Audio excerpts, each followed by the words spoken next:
Bem, falaremos hoje sobre a variável temperatura, né, uma das mais populares junto com pressão, né, e aí desencadeando as outras duas, que são nível e vazão, que nós ainda iremos trabalhar aqui durante o nosso curso. Vamos fazer aqui uma definição bem técnica sobre o que seria, na verdade, a variável temperatura, ok? E aí o que acontece? Para a gente entender um pouquinho o que seria a temperatura, é sempre interessante que a gente use a água como referência para dar um exemplo bem lúdico, né? Vamos utilizar aqui, inicialmente, os três estados físicos da água, né? Que é o sólido, líquido e o gasoso, ok? Para poder ilustrar um pouco mais e definir a variável temperatura. Então, o que acontece?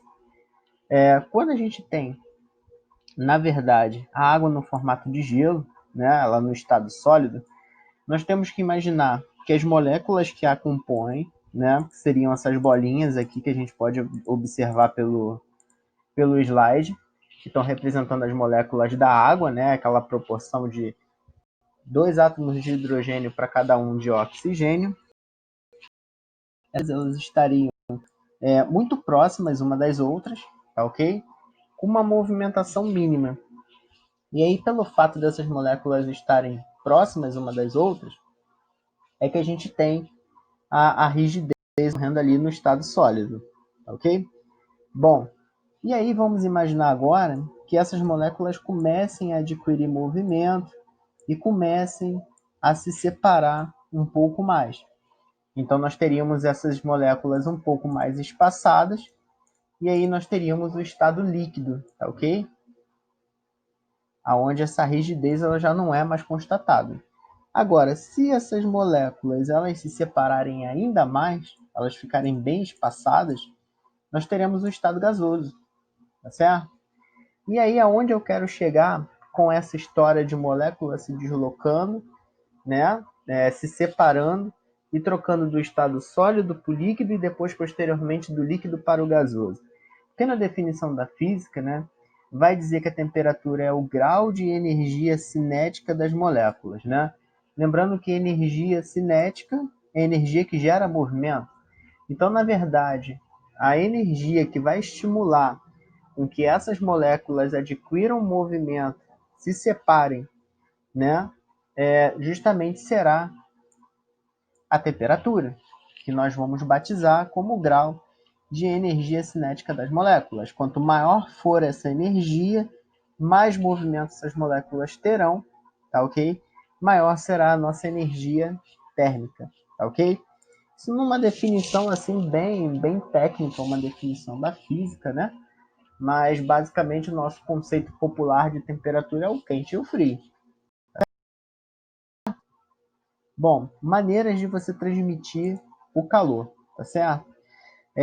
Aqui a gente tem uma figura para poder ilustrar, tá? Essas três maneiras. A primeira delas que eu vou falar com vocês é a condução, que ocorre pelo contato físico. A gente pode ver aqui no exemplo que esse bastão, provavelmente é o bastão de algum material metálico, vai ter energia térmica aqui armazenada nele. E se o cara não tivesse a proteção, não tivesse a luva aqui, ele com certeza iria se queimar pela troca de energia térmica, tá certo? Então a gente vai dizer que a troca de energia térmica por contato físico será a condução. Nós temos a chamada radiação, tá? Que é quando a gente não tem o contato físico, mas a gente tem a troca de calor. Aqui a gente consegue perceber que a pessoa está esquentando a mão aqui através dessa fogueira. Ela não está em contato físico, ela tem uma distância, mas ocorre a troca térmica. Então, teremos a irradiação através da troca de calor sem o contato físico. E talvez a que seja um pouquinho mais difícil da gente entender será a convecção. A convecção ela é uma troca de calor na definição, tá? Através do deslocamento de massa. Vou dar um exemplo muito simples aqui para que a gente possa entender, né? O ar-condicionado. O ar-condicionado ele é instalado na parte de cima do cômodo. Por quê? O ar quente, como ele é mais leve, ele tende a subir, e o ar mais frio, que é mais pesado, mais denso, ele tende a descer, correto? Quando o ar-condicionado começa a bombardear ali ar frio na camada de cima, esse ar que antes era quente vai se tornar frio. Então a tendência natural é que ele desça e o ar que esteja na parte de baixo suba, né? E aí o que vai acontecer? As massas de ar, elas vão começar a se deslocar, né? De um ponto você tem o quente, no outro você tem o frio, e aí começou a ficar mais quente sobe, quem começou a ficar mais frio desce, correto? Então, basicamente, né, o fenômeno da convecção, que seria essa troca de calor por deslocamento de massa, mostra essas camadas trocando de posicionamento devido à questão da temperatura. Aqui no caso, né, a gente pode perceber no próprio desenho que existem aqui a simulação do ar subindo, né, o ar quente subindo. Logicamente, porque ele está ficando mais leve e ele está se deslocando. Mas o exemplo do ar, eu acho que nesse momento é o mais lúdico para a gente entender um pouquinho sobre o fenômeno da convecção. Bom, como a gente vai expressar, na verdade, as escalas de temperatura, né? Serão três, na verdade. A padrão mundial, que é o Celsius, o padrão americano, que é o Fahrenheit, né? E a escala que é utilizada mais nos meios científicos, que é a escala de Kelvin, tá certo? E o que vai ocorrer? A gente só fazendo alguns comparativos, são utilizados, né, os pontos de referência da água, o ponto de fusão e ebulição, né? E aí a gente tem uma ideia que a água congela a zero e evapora a 100. Se eu estivesse falando na escala de Fahrenheit, eu poderia dizer que ela vai congelar a 32 graus e evaporar a 212. Se eu estivesse falando da escala de Kelvin, eu poderia dizer que ela vai congelar a 273 e iria evaporar em 373, tá certo? Existe ainda uma quarta unidade, né, uma quarta escala, que é de Rankine, tá ok? Que aqui no caso eu nem simbolizei para vocês, porque Rankine é muito pouco utilizado, na verdade é utilizado só em meios científicos pelos americanos, que é o padrão deles, tá? É importante a gente falar que a escala de Celsius, ela é uma escala mundial, tá? Porém, pessoal do Reino Unido, Inglaterra e Estados Unidos vão utilizar a escala de Fahrenheit para poder simbolizar as intensidades de temperatura, tá ok? Outra definição também bastante interessante que a gente possa dar aqui para vocês é que essas duas escalas, tanto a de Celsius como a de Fahrenheit, são chamadas de escalas relativas, tá? E aí, por que elas recebem essa denominação de escalas relativas? Na verdade, essas escalas, elas foram originadas, tá?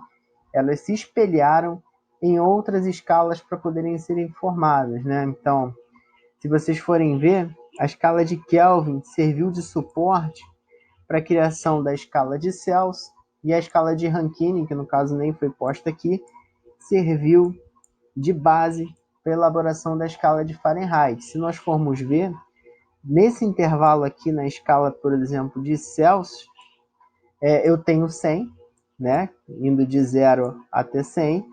Nesse intervalo aqui na escala de Kelvin, que vai de 273 a 373, eu também tenho 100. E aí, se a gente for analisar, ela na verdade são escalas de mesmo tamanho, tá certo? Só que em faixas de valores diferentes. Então, na verdade, quando foi criada a escala de Celsius, alguém achou que ficaria melhor para poder representar esses pontos de fusão e ebulição da água, a escala de 0 a 100, não no intervalo de 273 a 373, tá certo? Essas são algumas curiosidades que a gente passa, que a gente comenta, né, com vocês aí durante a disciplina, né? E a escala de Kelvin, tanto também a de Rankine, elas são chamadas de escalas absolutas, né? Porque elas têm um chamado zero absoluto. No caso, o zero em Celsius, aliás, o zero em Kelvin ou o zero em Rankine, significa que eu tenho ausência total de energia térmica, tá certo? Não existe, na verdade, valor negativo para Kelvin e nem para Rankine. Então elas recebem esse nome de escalas absolutas, porque elas possuem o chamado zero absoluto, né? É interessante também a gente abrir aqui um parênteses, que se realmente zero em Kelvin ou zero em Rankine é a menor temperatura possível já medida, será que existem temperaturas abaixo disso? Até que provem o contrário, não, tá bem? Então, lógico, isso pode dar algum tipo de polêmica, mas até então é considerado que zero Kelvin ou zero Rankine é a ausência total de energia térmica.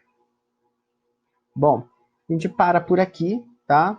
A nossa próxima aula que vai vir na sequência vai estar falando com vocês sobre essa questão de medição de temperatura, né?